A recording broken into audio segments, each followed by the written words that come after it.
이번 주 사건 사고 브리핑입니다.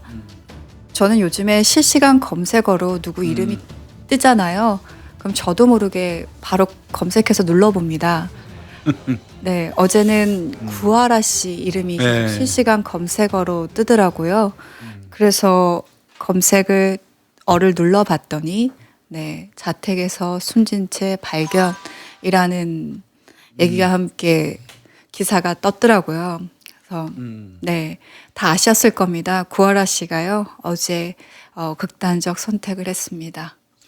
아마 구하라 씨가 발견된 거는 아마 지인이 연락을 해도 잘 안 되고 하니까 그 안에서 이 가사 도우미 봐주시는 분한테 부탁했던 모양이죠. 네. 그분이 24일 날 오후 6시 한 반경에 집에 가서 이 강남구 청담동에 있는 자택 1층이죠. 네. 네, 거기에서 숨져 있는 구하라 씨를 발견했다고 합니다.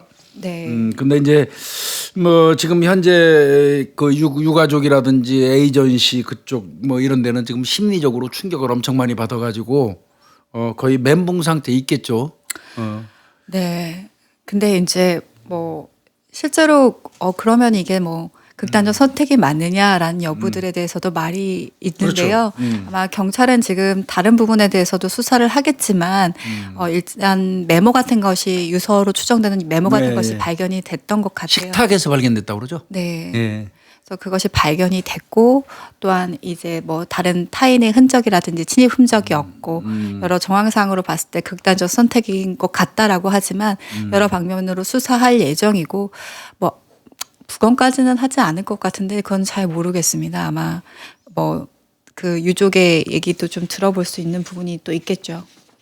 근데 이제 뭐 지금 알려진 바로는 구하라 씨가 그 전날 그러니까 당일날이죠 사실은. 네. 자정이 조금 넘은 시각에 집에 들어와서 누워 있는 채 이렇게 옆으로 누워가지고 잘자 하는 게 아마 SNS에 올리고 그게 구하라 씨가 이승에서 이제 뭐 대중을 향하건 누구를 향하건 했던 마지막 문자지만 말이라고 봐야죠. 그게 마지막 말이 잘자였죠. 네. 네. SNS랑 계속 SNS를 통해서 팬들하고 좀 소통을 많이 하는 편이었는데요. 그날 이제 진짜 잘 자라는 두 마디만 남기고 침대에서 찍었던 사진을 올리면서 그것이 어떻게 보면 구하라 씨의 마지막 인사, 마지막 근황을 전하는 게 아니었나 지금 다들 추측을 하고 있습니다. 이제 그 아까 부검 관련돼서 이제 우리 김윤희 프로파일러가 얘기를 했는데 지금 경찰에서 부검을 한다 안 한다 아직 결정 안 했지요, 그죠? 네.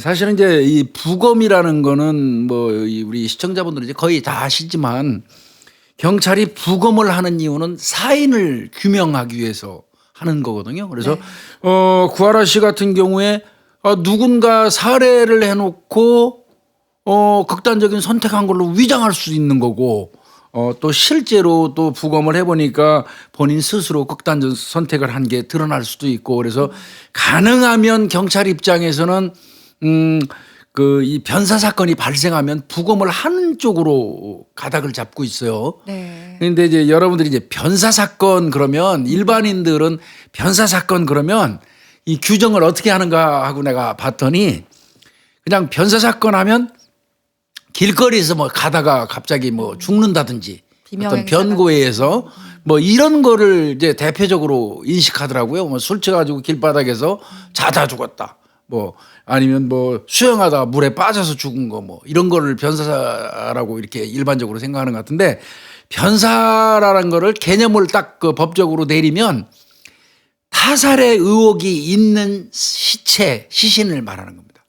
그러니까 바꿔서 얘기하면 타살의 의혹이 있는지 여부를 판단해 봐야 된다는 뜻으로 변사라고 얘기하거든요. 네. 근데 이제 뭐 이렇습니다. 무슨 천재지변이 일어나 가지고 뭐 지진이 오고 폭풍 해일이 와 가지고 그 사람이 죽었다 그러면 그건 변사 사건 아니잖아요. 그렇죠. 누가 봐도 타살의 의혹이 없지요. 네. 그런 경우는 그냥 천재지변에 의한 사망이라고 보는 거고요. 그래서 그건 부검할 필요도 없겠죠. 사인이 딱 나오니까 또 살인 사건이 발생해서 범인을 검거하면 이미 그 사건도 변사 사건은 아니죠. 네. 타살이 밝혀졌으니까. 네. 그런데 지금 우리 이제 구하라 씨 같은 경우는 나이가 29살에 불과하고 젊은 사람이 집에서 잠자다 사망했는데 지병이 평상시에 있었던 것도 아니고, 그다음에 뭐 어떤 그 집안에 있는 어떤 뭐 불이 난다거나 화재에 의해서 사망한 것도 아니고, 네. 그러다 보니까 이거는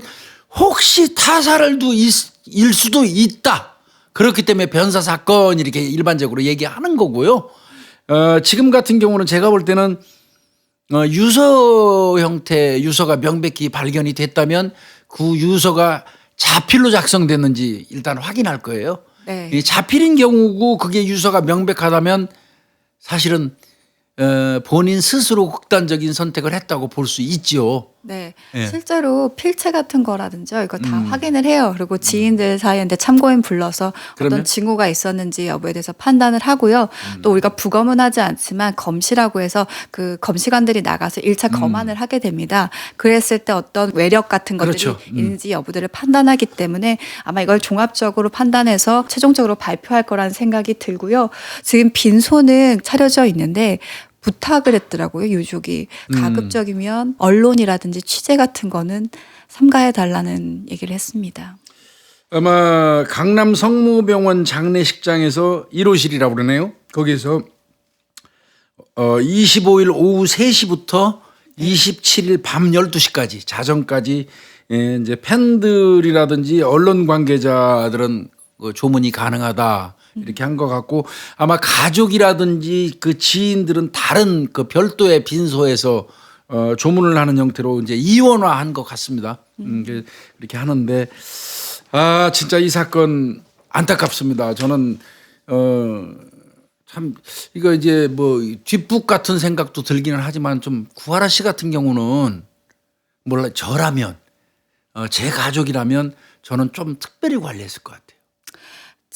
지금 확실하게 저도 지금 들었던 걸로는 5월 달인가 그때쯤에 한 번 더 그 그러니까 극단적 선택 시도가 있었다고 그러잖아요. 네, 있었던 것으로 알고 있고요. 그렇기 때문에 지금 설리 씨가 지금 사망한 지 얼마 지나지 않았 절친이죠, 두 둘이. 네. 그렇기 때문에 그런 부분에 있어서 심리적 충격이 되게 컸을 거고 괜찮아 나 당당하게 네 목까지 살 거야라는 말을 진짜 그대로 믿는 게 아니라 진짜 맞아요. 힘들구나 어쨌든 버텨보려고 하는 거라는 생각의 메시지로 받아들였으면 좀 더 어땠을까라는 생각도 네. 하게 됩니다. 예, 안타까운 부분이 좀 그래요. 사실은 그런 경우는 혼자 두면 안 되거든요. 네, 진짜 저라면 절대 제가 구하라식 관계자였다면 절대 혼자 두지 않았을 것 같아요. 그리고 구하라 씨가 이제 주변들 지인들이 이제 뭐 SNS라든지 올린 걸 보면 항상 잘 챙겨주는 스타일이었고 난 괜찮아 뭐 항상 남을 먼저 배려하는 스타일이었다라고 해요. 이런 사람들이 오히려 나 무너지는 것에 대해서 오히려 보여주기 싫어했을 거고 아이돌로 이제 어쨌든 어렸을 때부터 성장을 했다 보니까 이런 부분에 대해서 나 괜찮아 아직 나 괜찮은데 난 꿋꿋해 이런 것들을 보여주기가 더 많았을 거예요. 특히 방송 연예 관계자들이 그런 말을 하더라고요. 전성기 때가 아닌 이제 조금 활동이 뜸해졌던 연예인들 같은 경우는 댓글 같은 거에 대해서 상처를 굉장히 더 많이 받는다고 하더라고요. 근데 이제 구하라 씨 같은 경우는 실제로 너무 많은 사건들을 경험을 하다 보니까 그 댓글에 더 상처를 많이 받을 수밖에 없었고 괜찮다고 했지만 그 괜찮다라는 것이 아니라 좀 더 어떻게 보면 나를 보살펴줘 내 옆에 있어줘라는 말이 아니었을까 생각이 듭니다.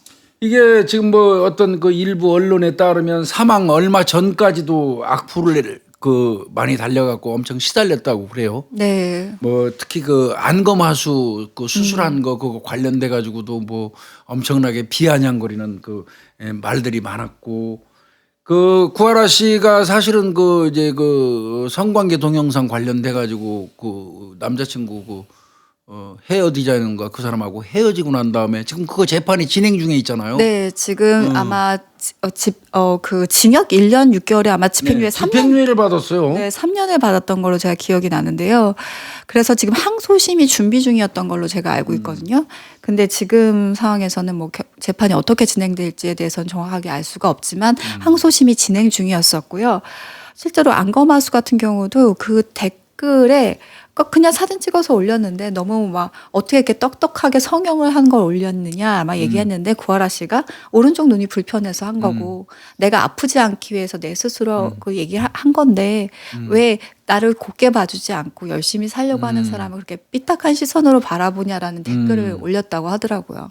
그것뿐만 아닌 것 같은데요. 이 26일 날 뭐 여러 그 커뮤니티에 또 잘 자라 이 말 한 것도 나오자마자 바로 악플이 달렸던 것 같아요. 뭐라고 악플 달렸냐면 누워서 돈을 번다.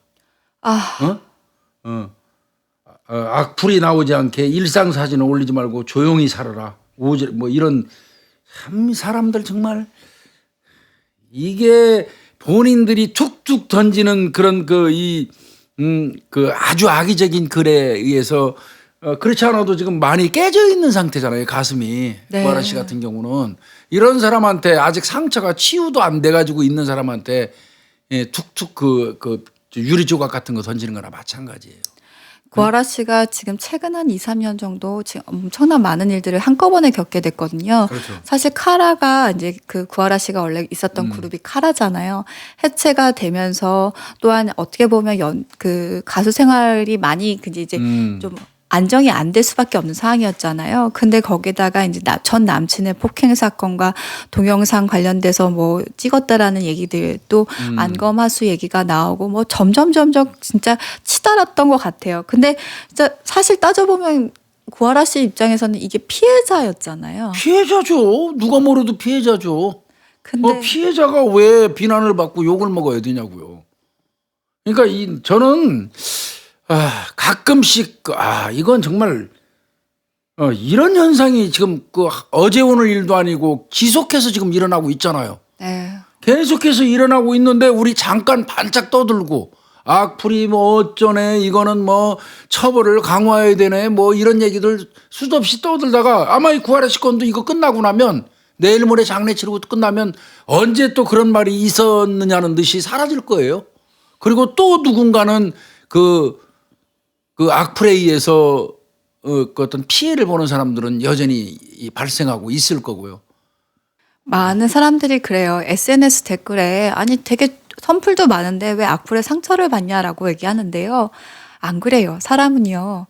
따뜻한 100마디도 분명히 나한테 힘이 되지만 차가운 한마디 내가 힘들었을 때 그러니까요. 보내는 그 냉담한 한마디가 정말 비수처럼 와서 꽂히게 됩니다.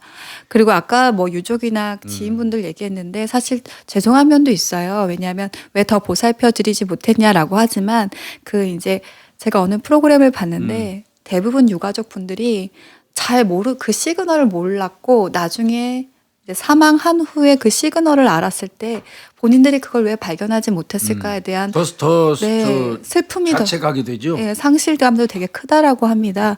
사실 그 시그널이라는 것이 알기가 쉽지 않아요. 특히 일상생활에서 같이 너무 가깝게 지냈던 사람들은 더 모를 수 있거든요.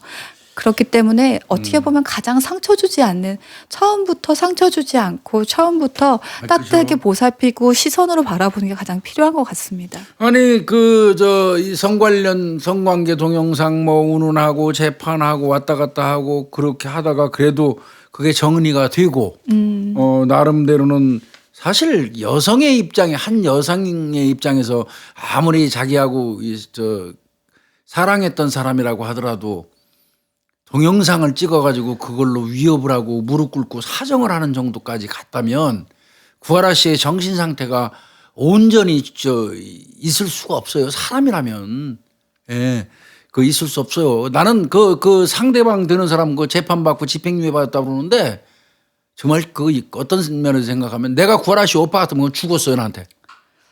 제가 한번 방송을 했을 때 그 재판장에서 구하라 씨가 저는 피해자입니다. 저는 피해를 당한 사람입니다. 근데 내가 왜 이렇게 큰 고통을 겪어야 되냐라는 말을 했던 기억이 나거든요. 그렇죠. 근데 진짜 그때부터 악플이 많이 달리기 시작했고 무엇을 그냥 구하라 씨가 어떤 행동을 하더라도 그 부분에 대해서 다 비난받게 받을 수 없었던. 그러니까 맹목적이고 아무 이유 없는 그런 행위들이거든요. 그게 악평이고 그런데 다들 그런 얘기는 하죠. 꼴 같지 않은 것들이 그런 거 하는 거 신경 쓰지 말라고 얘기하는데요. 그게 신경 안 쓸 수 없어요. 아시죠? 네. 쫓아다니면서 지랄하기 때문에요. 맞아요. 예, 그리고 나도 뭐 유명인도 아니지만 저 같은 경우 우리 그 방송 진행하면서 정말 터무니없는 어떤 그 악플. 그래 뭐 진행 과정에 우리가 뭐 잘못한 게 있고 빈평할 수 있는 거는 얼마든지 순응하고 고맙게 한편으로 받을 수도 있지만 뭐 이를테면 예를 들면 턱도 없는 뭐 무슨 그 경찰 생활하면서 도둑질을 했다느니 예? 비리 부정을 했다느니 뭐 라든지 그다음에 아무 이유 없는 그 가족 아내라든지 딸 싸잡아서 욕하는 거 그다음에 뭐 고문 경찰관으로 같이 합류하라고 시키질 않나 무슨 아니, 그런 그 아무 관련도 없는 그 인신 그 공격성 이런 그 댓글 악플 보면요 솔직히 그날 저녁에 잠 안 와요. 솔직히 그냥 생각 같아서는 만나서 진짜 직접적인 그냥 실력 행사 응징하고 싶어요. 죽여버리고 싶어요 진짜. 잠도 안 오고 속이 진짜 부글부글 끓어가지고 소화도 안 되고 막 토하고 그래요. 그런데 뭐 제가 얘기한 건 아주 단순한 뭐 그런 거지만요. 예, 구하라 씨 같은 경우는 그래도 우리나라 최고의 어떤 연예인 반열에 들었다가 그 순식간에 최상층부에서 밑바닥으로 그냥 급추락하는 형태의 어떤 그 현상이 있었잖아요. 이번 과정에 그런 사람한테 그 땅에 떨어진 사람을 발로 밟고 그래서 되겠어요.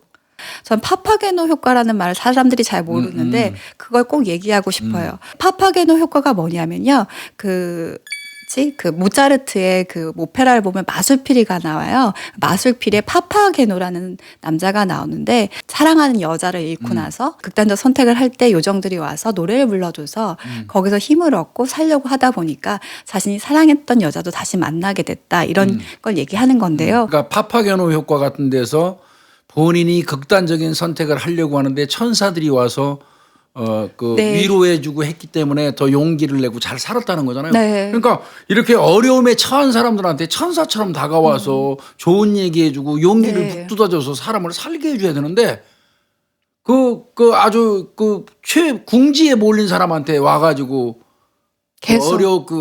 그런 사람을 욕하고 짓밟고 하는 게 그게 인간된 도리로서도 잘못된 사람들이죠. 그래서 진짜 언론의 역할이 되게 중요하다라는 거를 계속 강조할 수밖에 없어요. 이걸 어떻게 다루고 어떻게 얘기할 것인가가 사실 그냥 뭐 연예인 한 명이 뭐 진짜 비관해서 뭐 극단적 선택을 했다라는 식으로 그냥 치부하지 않았으면 좋겠어요. 왜냐하면 극단적 선택을 할 때는요 한 가지 원인만이 아니에요. 되게 복합적인 여러 그렇죠. 가지가 있고 그 사람의 모든 인생사가 달려져 있는데 뭐 어떻게 해서 됐다 저랬다 너무 평가하고 분석하고 막 그런 식으로 얘기하는 건 좀 자제해 줬으면 좋겠어요. 그러니까 나름대로 일본에서 재기 활동을 하려고 힘차게 하는데 결국은 꺾였던 거네요. 꺾인 네. 거고 참. 그런데 물론 이래요. 물론 저 이제 기본적인 저 이야기는 해야 돼요. 극단적인 선택을 하는 것은 죄악입니다. 그거를 절대 어떠한 경우라도 그게 칭찬받을 수는 없어요. 맞습니다. 극단적인 그 선택 자체가 뭐 종교에서는 정말 그걸 죄악시하잖아요. 네. 그래서 그거를 우리가 무슨 이해한다? 극단적인 선택을 이해한다는 식으로 하기 위해서 이 얘기를 하는 게 그건 절대 아니에요. 네. 그거는 전제 조건으로 깔아놓고 극단적인 선택하는 건 절대 잘하는 일 아닙니다. 네. 어떤 경우든 아니에요. 끝까지 버티고 살아야죠. 저 최근에 저 아는 후배 친구가요 저한테 그런 얘기를 하더라고요. 무언가 자기가 누구한테 얘기를 하고 싶은데 지인한테 연락을 할 수가 없었대요. 왠지 자기가 너무 많은 걸 들켜버릴 것 같기도 하고 그 감정이 아니었대요. 그래서 여러 전화를 찾았대요. 대화할 수 있는 전화번호를. 근데 별로 안 나와 있더래요. 근데 그 자살 방지 그 상담 전화는 되게 많이 떠 있더래요. 그래서 거기에 그냥 걸었대요. 네. 그거 좋은 것 같은데. 네, 그래서 걸면서 사실 거기서 자기가 어떤 해답을 들었던 게 보다는 자기가 얘기를 하면서 왜 내가 이렇게 힘든지에 대해서 알게 됐대요. 그러면서 저는 그런 생각이 들더라고요. 어떻게 보면 지인한테 할 수 없는 얘기들을 다른 타인, 그냥 흘려보내줄 수 있는 사람한테라도 얘기하면 좀 좋겠다라는 생각. 그러면서 거기서 해답이 아니라 내가 어떤 상태이고 내가 얼마나 힘든지 음. 내가 어떻게 해야 되는지 아니면 어떻게 하지 않아도 되고 지금이 어떤 건지 내 마음이 감정이 좀 온전히 느낄 수 있는 시간만 되더라도 이런 극단적인 선택은 피해갈 수 있지 않을까 생각합니다. 구하라 씨 같은 경우는 또 그 상당히 그 문제가 될 수 있는 재판 과정이 있었어요. 네, 교수님. 재판 과정에서 구하라 씨의 그 재판장 난 그 재판장이 왜 그랬는지 모르겠는데요. 성관계 동영상 관련된 거를 재판장에서 보자 하는 얘기 했었죠.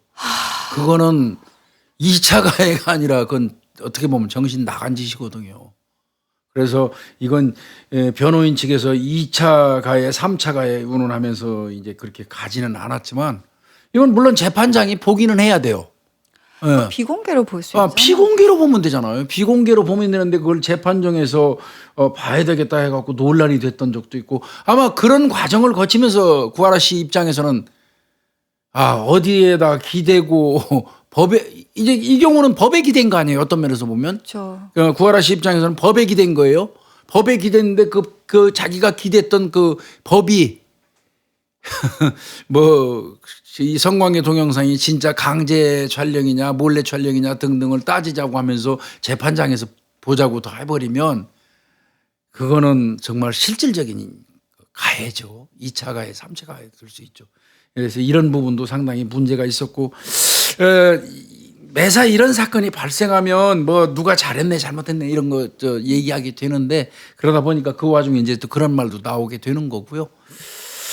하도 이런 얘기들이 많이 나오다 보니까 한 포털 사이트 같은 경우는 아예 연애 기사에는 댓글이 없어요. 네. 댓글을 못 달게 하고 그다음 뭐 이런 부분 뭐 요즘 SNS 같은 경우도 뭐 트윗 같은 경우는 아예 내가 삭제할 수 있는 거. 네, 내가 글을 써놓으면 저기 댓글을 달으면 그 댓글이 내가 마음에 작성한 안 게 들으면 네, 내가 작성한 게 아니면 못 지웠거든요. 근데 이제는 내가 그것이 마음에 들지 않고 내가 싫은 댓글이면 삭제할 수 있는 본인이 해당 사람이 네, 게시물 한 사람이. 저는 요번 기회가 진짜 또 아까 처음에 서두에 얘기한 것처럼 유야무야 끝날까 봐 걱정되는데요. 네. 이 악플 사사건건 다 고소해가지고 처벌해야 될 것 같아요. 여러분들 제가 진짜 교수님이 그 화성 사건 겪으시면서 진짜 표현도 잘 안 하시는 분이고요. 항상 강하다는 거 우리 알고 있잖아요. 근데 진짜 한숨을 얼마나 크게 쉬시는지 그리고 너무 힘들어 하셔가지고 진짜 교수님 같은 분도 힘든데 그냥 뭐 비교하는 건 아니지만 나약한 아이들은 어떨까도 싶고 진짜 교수님 마음고생 되게 많이 했답니다, 여러분. 아니 방송 내용과 관련돼서 건전한 지적 그다음에 날카로운 비판 얼마든지 받을 수 있어요. 약으로 쓰이고 고맙고 감사한 일이에요. 그것도 관심이기 때문에요. 근데 저는 그 억지 혹은 가족에 대한 인신 모욕 그다음에 평생 동안 공직 생활하면서 내가 가지고 살아왔던 어떤 가치관, 신념 같은 거를 함부로 막 말하고 매도하고 그럴 때 견디기 힘들더라고요. 정말 병났었어요. 입안이 다 얼어가지고 막 근데 뭐 우리 집사람 말 맞다나 좀 당신이 좀 더 예민해서 그렇다고 그러는데 글쎄 뭐 그럴 수도 있고 안 그럴 수도 있는데 정말 저는 우리 구독자분들은 또 보니까 우리 진짜 진성 우리 구독자분들은 아니더라고요. 왜 그러냐면 그 댓글 내용도 읽어보면 속된 말로 그 새끼가 우리 방송을 들었는 다 처음부터까지 봤는지 안 봤는지 나와요. 방송을 처음부터까지 봤다면 할 얘기가 아닌 얘기를 씨부리고 앉았잖아요. 진짜 그런 놈들 정말 내가 나이가 60이 훌쩍 넘었지만 1대1로 마주 붙어서 치고받고 하면 패 죽여버리겠어요 진짜. 인생 참 더럽게 사는 사람들 많은데 그런 새끼들이 어떻게 보면 그 사람의 삶이 어떤 거 떠나서 어떤 예술성을 가지고 천재성을 가진 사람들을 저 세상으로 보내고 있는 거예요. 네. 하여튼 뭐 구하라 씨 얘기하면서 뭐 윤희 씨하고 뭐 이게 저 우리 윤희 프로파일하고 조금 전에도 얘기했지만 이게 뭐 극단적인 선택을 미화한다거나 그런 건 절대 아닙니다. 그죠? 네, 절대 아닙니다. 그건 미화될 수도 없어요. 극단적인 선택은 그건 잘하는 거 아닙니다. 전화 없어도. 네, 전화 없어도 아니고요. 그러나 하여튼 구하라 씨의 어떤 죽음은 상당히 시사하는 바가 있고 아파요. 네, 뭐 저는 뭐 워낙 그 세대 차이가 많이 나가지고 구하라 씨 관련돼서 잘 아는 게 없어요. 뭐 카라가 부른 노래도 솔직히 잘 모르겠고요. 뭐 저는 사실 제가 사는 층에 이렇게 딱 부동산이 같이 있어요. 근데 그 부동산에 구하라 씨가 부동산 앱을 한참 동안 광고를 했었어요. 그래서 딱 내리면 구하라 씨가 항상 보였었어요. 근데 오늘 아침에 나오는데 그게 없어요. 벌써 사라졌죠 이제. 네, 근데 되게 이상한 거예요. 마음이. 뭐 그걸 걸어놓으실 수도 없는 것도 알겠지만 그냥 맨날 보던 사람을 저도 그냥 그 광고판으로 봤지만 되게 기분이 이상하더라고요. 여러분 손으로 때리고 발로 때리고 신체적으로 간다고 사람을 죽이고 때리는 게 아니고요. 말 한마디가 사람을 찌르고 죽일 수 있습니다. 아마 그 마지막으로 이제 그 형사 재판이 진행 중에 있잖아요. 네, 그거는 구하라 씨가 사망했어도 그대로 갑니다. 네, 이미 이 수사기관에서 구하라 씨를 상대로 해서 피해 내용에 대한 거를 전부 다 진술을 받았고 증거물을 확보했고 그 상태가 그대로 유지되기 때문에 아마 집행유예 가지고 항소심으로 간 것 같아요. 다시 진행되는데 구하라 씨가 뭐 사망했으니까 끝나는 거 아니냐 이렇게 오해할 수 있는데 그건 아니에요. 네, 이거는 계속적으로 재판은 진행된다. 그래서 그 재판도 제가 볼 때는 지켜봐야 될 것 같아요. 그리고 이런 말 하면 뭐한데 지금 재판을 받고 있는 남자친구였던 사람, 네, 그 사람도 참 힘들 것 같아요. 많이 힘들겠죠. 왜 힘든 건지는 뭐 구태여 우리 입으로 얘기 안 해도 뭐 다 알 거 아닙니까? 힘들지 않으면 사람 아니죠, 그죠? 딱 하나만 얘기할게요. 세상에서 남자 새끼로 태어나가지고 가장 비굴한 새끼들이 추접스럽게 자기 사귀던 연인 사진 찍어가지고 그거를 가지고 위협을 하고 협박을 합니까? 사내 새끼 아니에요. 이 사람을 지칭해서 하는 얘기 아니에요. 그동안 많았던 그런 짓을 한 새끼들 있잖아요. 왜 삽니까? 그 사내 새끼라고 태어나서 그러고 삽니까? 그건 사내 새끼 아니에요, 그거. 아니, 사내 새끼 뭐 이걸 떠나서 사람 새끼 아닌 거죠. 네, 화나더라고요. 만약에요, 진짜 구하라 씨 오빠 같았으면 얘는 아마 존재하지 않을지도 몰라요, 세상에. 여러분 지금요 혹시라도 똑같은 생각하고 계신 분들 있잖아요. 절대 안 됩니다. 그러면 네, 그렇기 때문에 더 살아야 되고요. 더 악착같이 꿈을 향해 아니면 내 삶을 향해 가십시오.